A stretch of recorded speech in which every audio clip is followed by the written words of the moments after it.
Naranasan mo na bang biglang magising dahil pakiramdam mo ay nahuhulog ka sa panaginip? Ngayon, baliktarin natin iyon. Nagising ka at imbis na mahulog, may naramdaman kang sobrang gaan. Tumayo ka sa kama at hindi mo sinasadyang tumalon at umabot sa kisame. Hindi ito panaginip. Ito ay isang bagong mundo kung saan nabawasan ang grabidad ng eksaktong kalahati. Sa video na ito, tatalakayin natin ang 50 pinakakaiba, pinakamalaking at minsan ay nakakatakot na pagbabago na mangyayari sa ating planeta at sa atin.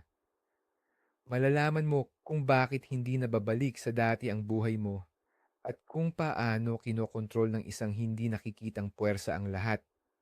Handa ka na bang tumalon sa hindi mo alam? Kung gayon, simulan na natin. Pero mag-ingat ka. Sa bagong mundong ito, kahit simpleng paghakbang ay maaaring maging sanhi ng kapahamakan. Bago natin sirain ang mundo, balikan muna natin kung ano ba talaga ang grabidad. Sa madaling salita, ito ay isang pangunahing puwersa na nagiging dahilan para magkaatrasyunan ang dalawang bagay na may bigat. Ito ang nagpapanatili sa atin sa ibabaw ng Earth, nagpapaikot sa buwan, sa orbita nito, at nagtitipon sa mga bituin para makabuo ng mga kalawakan. Ang ating planeta, ang ating pang-araw-araw na buhay, ang ating biyolohiya, lahat ng ito ay resulta ng bilyon-bilyong taon ng ebolusyon sa ilalim ng pari-parehong hatak ng grabidad na katumbas ng 9.8 meters per second squared. Sanay na tayong mabuhay dito kaya hindi na natin napapansin ang patuloy na puwersa nito. Pero ano ang mangyayari kung ang constant na ito, ang pundasyon mismo ng realidad, ay biglang mabago? Hindi natin ito aalisin ng tuluyan. Iyon ay kwento para sa ibang paggunaw. Hihinaan lang natin ito. Gagawin natin kalahati. Parang hindi naman nakakatakot, tama ba? Ngayon, tingnan natin kung paano gagawing horror film na science fiction ang ating komportabling planeta dahil sa maliit na pagbabagong ito. Ang una mong mararamdaman, kaguluhan. Isipin mo ang tipikal na Lunes ng umaga. Milyon-milyong tao sa buong mundo ang natatapunan ng kape. Pero hindi ito bumabagsak sa lupa. Sa halip, dahan-dahan itong lumulutang, nagtitipon, at nagiging nanginginig na mga bilog sa ere. Ang mga taong biglang humiwalay sa kama ay biglang sasalpok sa kisame. Ang mga sasakyan sa kalsada, sa kaunting pag-alog lang mula sa lubak, ay parang lumalangoy. Mawawala ang kapit ng gulong sa aspalto na magreresulta sa sunod-sunod at grabing aksidente. Ang mundo na nakatayo batay sa predictability ng paghambalos ay biglang mawawalan ng balanse. Ang timbang mo, hahatiin. Kung dating 80 kilo ka, 40 kilo na lang ang mababasa sa timbangan. Makakaramdam ka ng hindi ka panipaniwalang lakas. Kayang-kaya mong buhati ng sofa gamit lang ang isang kamay. Pero mag-ingat, mapanlin lang iyan. Ang totoo, hindi ikaw ang lumakas, kundi ang mundo ang gumaan. At ang kagaanan na ito ang unang babala ng malalaking global na sakuna na ngayon pa lang nag-uumpisa. Kaya sanay na kayo sa bagong gaan na ito. Ngayon, tumingin sa salamin. Sa loob ng ilang buwan, mapapansin ninyo, tumangkad kayo, tumaas ng ilang sentimetro. Hindi ito sa lamang ka, kundi biomechanics. Patuloy na iniipit ng grabidad ang ating gulugod. Ang mga intervertebral disc na gawa sa cartilage ay nagsisilbing shock absorbers. Sa kalawakan, kung saan may zero gravity, ang mga astronaut ay tumataas ng 3 hanggang 5 sentimetro dahil umaayos at lumuluwag ang kanilang spine. Sa bagong mundong ito, ganoon din ang mangyayari. Bababa ang pressure sa vertebrae, buto ng gulugod, at hihila pataas ang inyong katawan. Parang magandang pakinggan, hindi ba? Pero mayroon itong kapalit.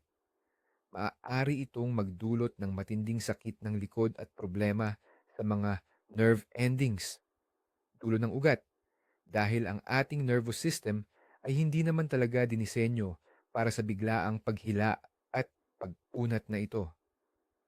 Sa madaling salita, magiging mas matangkad at mahaba ang tao, pero ito ay magiging masakit at hindi komportabling proseso ng paglago na ipinataw lamang sa atin. Pero sa kasamaang palad, hindi pa rito matatapos ang mga problema ng ating katawan. Ang ating mga buto at kalamnan ay mga buhay na istruktura na lumalakas bilang tugon sa pisikal na stress. Ayon sa tanyag na batas ni Wolf, umaangkop ang tissue ng buto depende sa antas ng mekanikal na stress na nararanasan nito. Sa madaling salita, kapag mas malaki ang bigat na pinapasan, mas nagiging matibay ang buto. Ngayon, ano ang mangyayari kung ang bigat na nararanasan ay mabawasan ng husto? Tama, ang ating mga buto ay unti-unting mawawalan ng density. Ang osteoporosis, na karaniwang sakit ng mga matatanda, ay magiging malawakang problema kahit pa sa mga kabataan. Ang ating mga buto ay magiging marupok, parang salamin. Ang isang simpleng talon o pagbagsak na dati ay magdudulot lamang ng pasa. Ngayon ay hahantong na sa komplikado at malalang bali. Ganito rin ang mangyayari sa ating mga kalamnan. Kung hindi na nito kailangang patuloy na labanan ang puwersa ng grabidad, magsisimula itong mag-atrophy o lumiit. Magiging henerasyon tayo ng matatangkad, pero napakarupok at mahihina na mga tao na nabubuhay sa patuloy na takot na mabalian. At ngayon, pag-usapan natin ang makina sa loob natin, ang ating puso. Sa mismong oras na ito, ang puso mo ay walang tigil na nagbobomba ng dugo, nilalabanan ng grabidad para lang makarating ang oxygen sa utak mo. Napakatindi ng trabahong iyan. Ngunit, sa isang mundong may mahinang grabidad, ang gawain na ito ay magiging doble ang dali. Hindi na kailangang mag-effort ng sobra ng ating sistemang kardiobaskular. Bagamat parang ginhawa ito, sa totoo lang, isa itong hatol ng kamatayan. Tulad ng kahit anong kalamnan na hindi ginagamit, magsisimulang humina ang puso. Lalamya ang mga dingding nito at bababa ang epektibidad ng pagbobomba. Dahil dito, ang anumang pagbabalik sa normal na grabidad, halimbawa sa isang hypothetical na spaceship na may centrifuge, or kahit biglaang matinding pisikal na ehersisyo, ay maaaring magdulot ng atake sa puso. Maraming tao ang magdurusa sa orthostatic hypotension, ang biglaang pagbaba ng presyon kapag tumatayo, na magreresulta sa paghilo at tuluyang pagkakahimatay. Ang ating tapat na bomba, na gumana na sa loob ng milyon-milyong taon, ay hindi na alam ang gagawin sa hindi nararapat na pagre-retiro na ito. Ngunit, kalimutan muna natin ang mga malulungkot na hula ng mga doktor at pagtuunan natin ng pansin ang mga malinaw na benepisyo. Naalala mo ba ang pangarap na tumalon ng mas mataas pa sa bubong? Magiging katotohanan na iyan. Simple lang ang pisika ng pagtalon. Tumutulak ka mula sa lupa gamit ang isang tiyak na puwersa at ang grabidad naman ang humihila sa iyo pabalik. Kung nabawasan ng kalahati ang gravity sa parehong lakas ng pagtulak, doble ang magiging tagal ng paglipad mo sa ere at aabot ka sa taas na 4 beses ang higit. Ang ordinaryong tao ay walang kahirap-hirap na makakatalon sa bubong ng isang palapag na bahay. Ang mga propesyonal na atleta ay makakagawa ng mga record na hindi natin kailanman mapapangarap. Tumalon ng 5 metro, madali lang. Triple somersault sa himpapawid pagkatapos ng simpleng pagigpaw, pangkaraniwan na lang. Mapupuno ang mga lungsod ng mga taong gumagalaw sa pamamagitan ng malalaki at sadyang malalambot na pagtalon parang mga astronaut na nasa buwan. Ito ay magiging isang napakaganda at nakakabighaning tanawin, subalit mangangailangan ito ng mas mataas na antas ng koordinasyon at pag-iingat mula sa atin. At dahil napag-usapan na rin lang natin ang mga record, subukan nating isipin kung paano kaya magbabago ang profesional na esports. Hindi na ito magiging katulad ng nakasanayan natin. Mawawala na ang nakasanayan nating anyo nito. Ang basketball, magiging patimpalak na lang ng mga shoot mula sa gitna ng court dahil napakaliit na hamon na lang ang pag-shoot ng bola sa ring. Ang soccer or football, mawawala na ng excitement or dynamics. Kapag sinipa ang bola, lilipad ito ng sobrang taas at bababa ng napakabagal, kaya magkakaroon ng habambuhay na oras ang goalie para maghanda. Ang weightlifting, magiging isang malaking komedya. Ang mga dati mong amateur, bubuhat na ng mga bigat na pang world champion. Lahat ng lumang record, mababasag sa unang araw pa lang. Maglalabasan ang mga bagong uri ng esports na nakabatay sa akrobatiko, paglipad, at sa mga nakakamanghang talon. Siguro, nilitaw ang parang totoong Quidditch, kung saan ang mga manlalaro, gamit ang mga espesyal na wing gliders, ay makakalipad sa ere, gamit ang mga matataas na poste para magtulak. Mapipilitan tayong i-renovate ang mga sports arena, dagdagan ng matataas na kisame at mga safety net. Magbabago rin ang ating pang-araw-araw na pagbiyahe. Halos hindi na natin makikilala ang sistema ng transportasyon. Una, hindi na kailangan ng sobrang lakas ng mga sasakyan para umandar dahil liliit ang friction or pagkiskis na konektado sa puwersa na nagpapatindi ng kapit ng sasakyan sa kalsada. Dahil dito, makakatipid tayo ng malaki sa gasolina. Pero may masamang balita. Hihina rin ang kapit ng gulong sa kalsada, poor traction. Magiging napakadelikado ang biglaang pagliko at pagpreno. Posibleng magkaroon tayo ng mga sasakyang may spoiler or pakpak tulad ng mga race car. Pero hindi para bumilis, kundi para lang manatiling nakadikit sa lupa. Magbabago rin ang sektor ng abyasyon dahil mas kaunting lift o puwersa na ang kailangan para mag-take off. Makakagawa tayo ng mga mas mabibigat at mas malalaking eroplanong pangpasahero. Pero ang pinakamalaking tagumpay ay nasa konsepto ng personal na sasakyang panghimpapawid. Magiging mas madali at mas mura ang paggawa ng maliit na jetpack o isang platform na kayang magbuhat ng isang tao. Habang pinapangarap natin ang paglipad, isang malaking krisis sa arkitektura ang sisiklab dito sa lupa. Karamihan sa mga modernong gusali, lalo na ang mga skyscraper, tulay at dam ay dinisenyo batay sa patuloy na karga ng grabidad. Ginagamit nila ang sarili nilang bigat upang magdulot ng compressive tension o siksik na puwersa na siyang nagpapanatili sa kanilang katatagan. Halimbawa, sa isang arched bridge, ang mga bato ay nagtutulakan sa isa't isa dahil sa grabidad, kaya nagiging matibay ang istruktura. Ngunit paano kung ang compressive force na ito ay biglang mabawasan ng kalahati?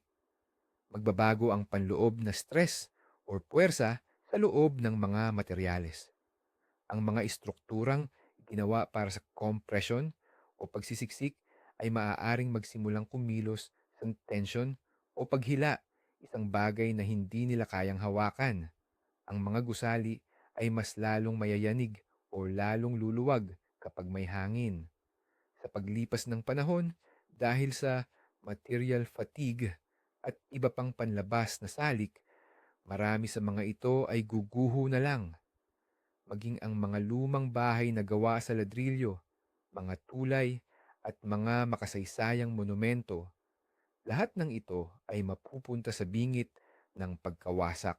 Pero mula sa mga guho ng dating mundo, babango ng isang bago at kahangahangang arkitektura. Hindi na kailangang makipagbuno ng husto sa grabidad ang mga inhinyero at arkitekto, ang kanilang matagal ng pangunahing kaaway. Magiging posible na ang pagtatayo ng mga gusaling napakataas at talagang matikas. Ang mga skyscraper na may taas na ilang kilometro at pinagdurugtong ng mga tulay sa himpapawid ay hindi na magiging katang-isip. Maaari na ring gumamit ng mga bagong materyales na mas magaan at hindi kasing tibay ng dati. Isipin nyo ang mga lungsod na binubuo ng maninipis at parang puntas na mga tore na umaakyat sa kalangitan na para bang damo lang. Ang disenyo ng mga gusali ay magiging mas matapang at mas organiko. Makakapagtayo tayo ng malalaking cantilevered na mga bahagi at nagpapailang lang ng mga istruktura na hindi maiisip noon. Siguro, tuluyan ng titigil sa pagiging static ang mga bahay. Lilitaw ang mga gusaling kayang mag-levitate sa mababang taas gamit lang ang napakaliit na thrust or puwersa. Ito ang magiging mundo ng mga kababalaghan sa arkitektura na isinilang mula sa isang malaking sakuna. Pero lahat ng kababalaghang ito ay mangyayari habang unti-unting naglalaho ang ating kalangitan. Ang atmosfera ng daigdig ay parang kumot ng mga gas na nakakapit sa ibabaw nito dahil sa puwersa ng grabidad. Ang bilis na kailangan ng isang molekula ng gas para makawala sa planeta at makarating sa kalawakan ay tinatawag na second cosmic velocity o escape velocity.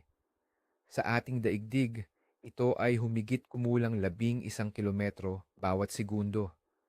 Kung hihina ang grabidad, bababa rin ang kailangang bilis na ito. Ang mga molekula ng gas, lalo na ang mga magaan tulad ng hydrogen at helium, ay mas mabilis na makakalabas sa itaas na bahagi ng atmosfera. Napakabagal ng prosesong ito, aabuti ng milyon-milyong taon, pero hindi na ito mababawi pa. Ang atmosfera ay lalong maninipis. Bababa ang presyon sa ibabaw ng daigdig. Magiging mas matingkad at kulay ube ang kalangitan at makikita ang mga bituin kahit sa araw. At ang pinakamahalaga sa lahat, mawawala na ang ating ozone layer, ang ating panangga laban sa nakamamatay na ultraviolet radiation mula sa araw. Hindi lang yan, maapektuhan din mismo ang balat ng ating mundo. Isipin mo, wala nang dating dambuhalang bigat na pumipiga sa mga tectonic plates na nakalutang sa ibabaw ng mantle. Magreresulta ito sa tinatawag na isostatic uplift. Sa madaling salita, para bang may lumulutang at magsisimulang umangat ang mga kontinente. Ang mga bundok na unti-unting kinakain ng erosyon ay mas mabilis na ngayong tataas dahil hihina ang puwersa na humihila sa kanila pababa. Saksihan natin ang bagong yugto ng paglaki ng mga bundok. Lalo pang tataas ang Mount Everest at ang iba pang mga taluktok. Ngunit ang prosesong ito ay sasabayan ng matinding panggugulo sa ilalim ng lupa, ang napakalaking seismic activity. Dahil sa pagbaba ng pressure sa mga fault lines ng mundo, magdudulot ito ng walang tigil na pagyanig sa buong planeta.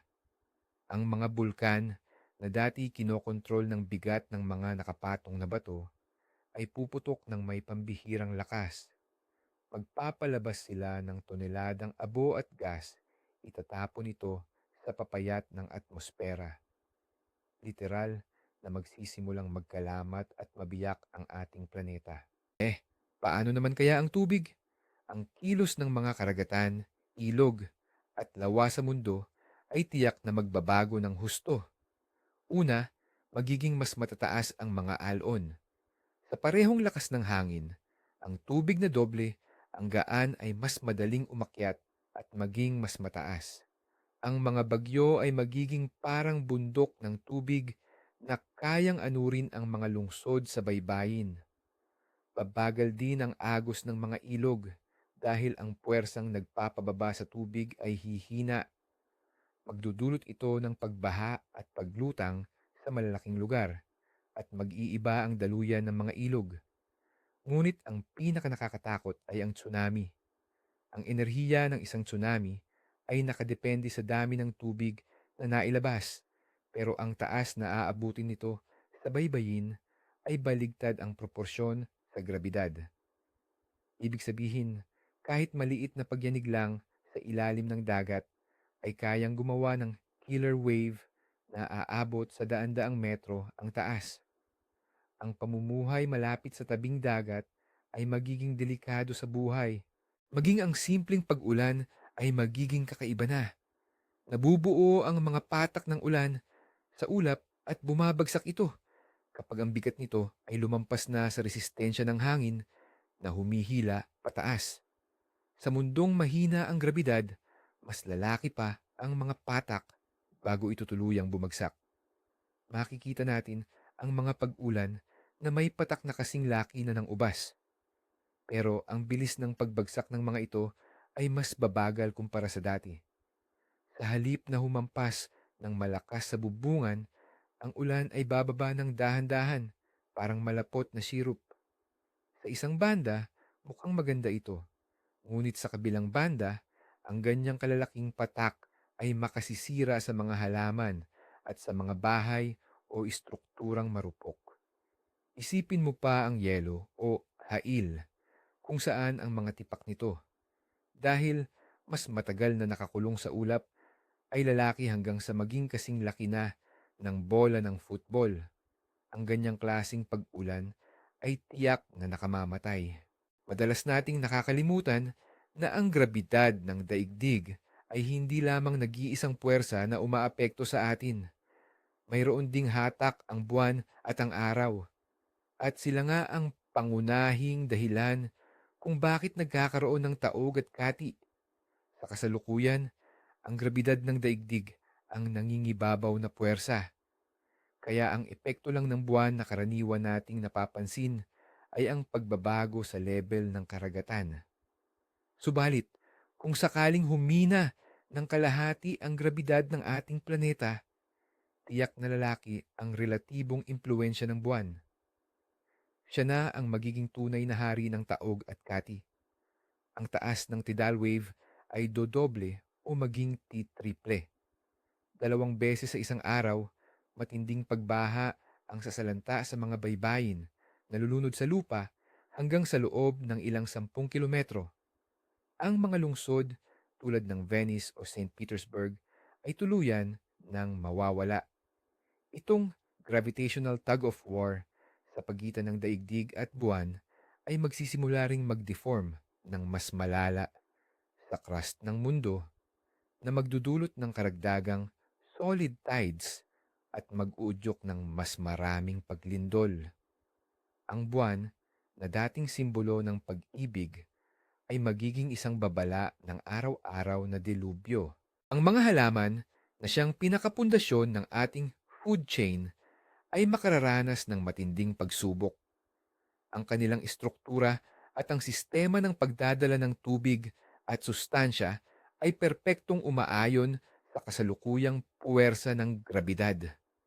Halimbawa, ang mga puno ay may matitibay na katawan o trunk para labanan ang grabidad at komplikadong capillary system para iakyat ang tubig patungo sa dahon.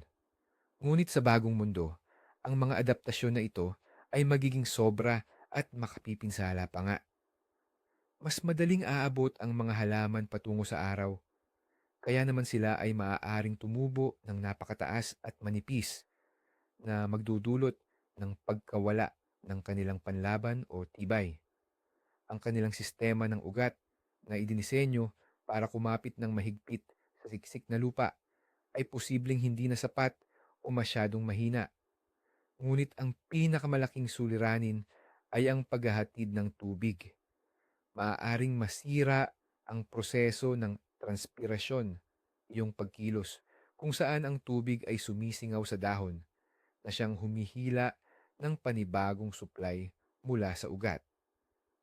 Maraming uri ng halaman ang hindi makakayang umangkop at tuluyan ng mawawala na magriresulta sa pagguho ng agrikultura at sa pandaigdigang tagutom. Sa gitna ng lahat ng problemang dinaranas natin sa mundo, may matatanggap ang sangkatauhan na isang pambihirang regalo, ang madaling pag-access sa kalawakan. Ang pinakamalaking hamon sa paglipad sa kalawakan ay ang paglampas sa tinatawag na gravity well o balon ng grabidad ng ating planeta. Dito nauubos ang malaking porsyento ng ating gasolina at enerhiya.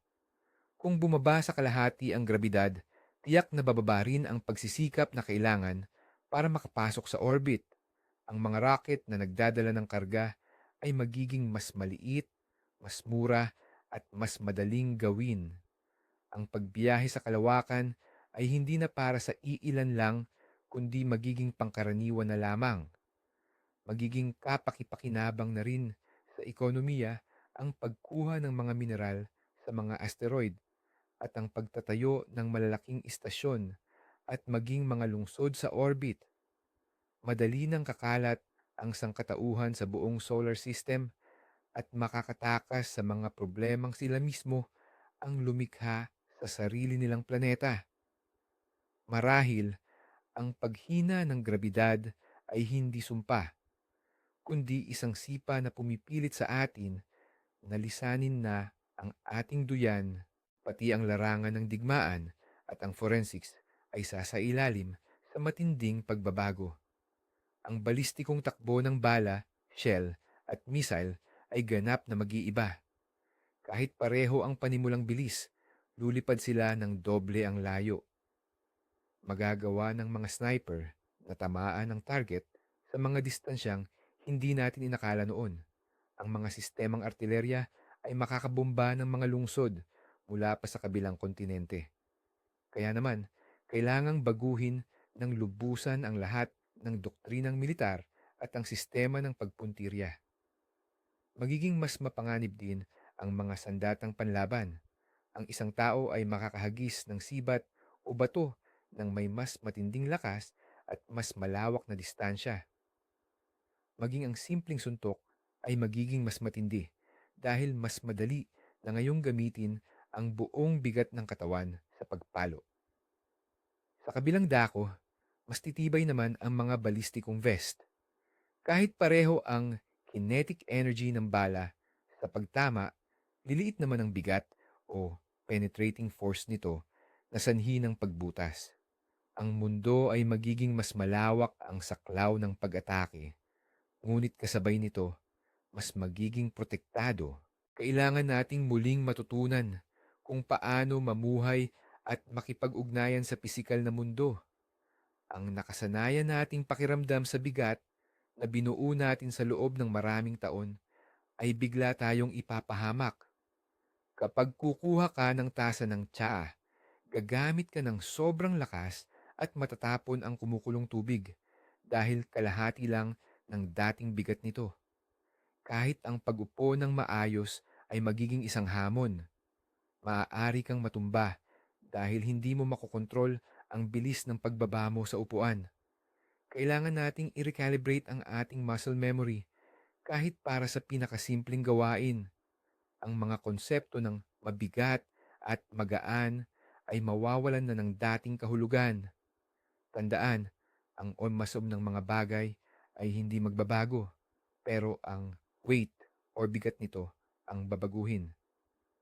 Magdudulot ito ng malaking kalituhan sa lahat ng aspeto, mula sa simpleng pagtitinda sa palengke kung saan kailangan ng mga bagong calibrated na timbangan hanggang sa industriya kung saan ang mga crane na ginawa para sa isang tiyak na bigat ay makakabuhat ng dobleng bigat na karga. At dahil dito, mailalagay sa alang-anin ang mismong integridad ng istruktura ng mga crane. Ngunit paano naman ang magiging kalagayan ng iba pang nilalang na may kakayahang lumipad? Para sa mga ibon, paniki at insekto, ang mundo ay magiging ganap na paraiso. Mas kaunti na lang ang enerhiyang kailangan nilang ubusin para lamang mapanatili ang sarili sa ere. ang pagaspas ng kanilang pakpak ay magiging mas bihirang at mas magaan. Kaya nilang lumipad ng matagal, marating ang malalayong lugar, at makapagbuhat ng mas malalaking biktima. Ito ay posibleng humantong sa biglaan at mabilis na paglobo ng kanilang populasyon. Maaaring tahakin ng ebolusyon ang landas ng gigantism. Ang mga ibon na kasing laki ng tao at mga tutubi na may lapad ng pakpak na 1 metro ay hindi na magiging katang-isip lang sa mga horror film. Sa kabilang banda, ang kanilang sistema ng nabigasyon na madalas umaasa sa magnetic fields at internal na pagdama sa grabidad ay posibleng maapektuhan. Ito ay magreresulta sa pagkaligaw sa kanilang mga ruta ng migrasyon. Sa huli, ang kalangitan ay mapupuno ng mga bago, kahanga-hanga at posibleng lubhang mapanganib na nilalang. Bilang pangwakas, tingnan natin ang malayo pa nating bukas. Paano kaya uunlad ang buhay dito sa daigdig pagdating ng milyong-milyong taon, lalo na kung hihina ang grabidad? Ang ebolusyon ay tatahak sa ibang-ibang direksyon. Ang mga hayop sa lupa ay malamang na magiging mas matatangkad at mas maringal, na may mas payat at mas mahabang mga paa. Hindi na nila kakailanganin ang matitibay na kalansay at malalaking kalamnan. Maaari pang muling magkaroon ng kakayahan sa pagdausdos o pagpapalipad ang maraming uri ng hayop. Ang mga halaman naman ay magiging dambuhala, ngunit marurupok na istruktura na umaabot at naguunahan sa langit. Ang ating planeta mismo ay magbabago ng husto at hindi na makikilala dahil nawalan na ng malaking bahagi ng atmosfera. Ito'y lalamig at magiging mas tuyo, higit na kahawig na ng Mars. Ang buhay, kung ito man ay mananatili, ay mapipilitang umangkop sa mababang presyon at mataas na antas ng radyasyon. Siguro, ang ating mga malayong inapo, mga nilalang na matatangkad at marurupok, ay titingala sa mga bituin mula sa ibabaw ng naghihingalong planeta at magkukwento ng mga alamat tungkol sa panahong mabigat pa ang mundo at asul pa ang kalangitan. Kaya, ano na nga ba ang resulta ng lahat ng ito? Isang mundo kung saan kaya mong tumalon papunta sa bubong, magtayo ng mga syudad na abot langit, at walang kahirap-hirap na lumipad sa kalawakan. Pero sa parehong oras, ito rin ang mundo ng madaling mabasag na mga buto, mahihinang puso, mga gusaling basta na lang bumabagsak, dambuhalang tsunami, at unti-unting nanghihina nating atmosfera. Ang pagbawas lang ng gravity sa kalahati ay nagpapabago sa ating planeta, mula sa isang komportabling tahanan tungo sa isang matinding kalagayan kung saan ang bawat araw ay pakikipaglaban para mabuhay. Perpektong ipinapakita ng thought experiment na ito kung gaano kadetalyado at kasensitibo ang setup ng ating realidad. Tayo ay nabubuhay sa bingit, sa perpektong balanse ng mga pangunahing puwersa, at ang kahit kaunting pagbabago ay magdudulot ng ganap na sakuna. Sanay na tayong damahin ang puwersang humihila sa atin pababa, kaya hindi natin naiisip na ito pala ang mismong dahilan kung bakit tayo nananatiling matatag. Salamat sa panunood ng video na ito hanggang dulo. Kung nag-enjoy kayo, i-like nyo na yan at mag-subscribe sa channel para hindi kayo mahuli sa susunod pa nating mga di kapani-paniwalang senaryo. Ngayon, may tanong ako sa inyo. Alin sa mga pagbabagong ito ang tingin nyo ang pinaka hindi kapani-paniwala or pinaka nakakatakot? O baka naman may naisip kayong sarili nyong posibleng epekto na hindi natin nabanggit? Ibahagi nyo sa comment section. Sobrang gusto kong basahin ang mga sagot nyo. Hanggang sa muli!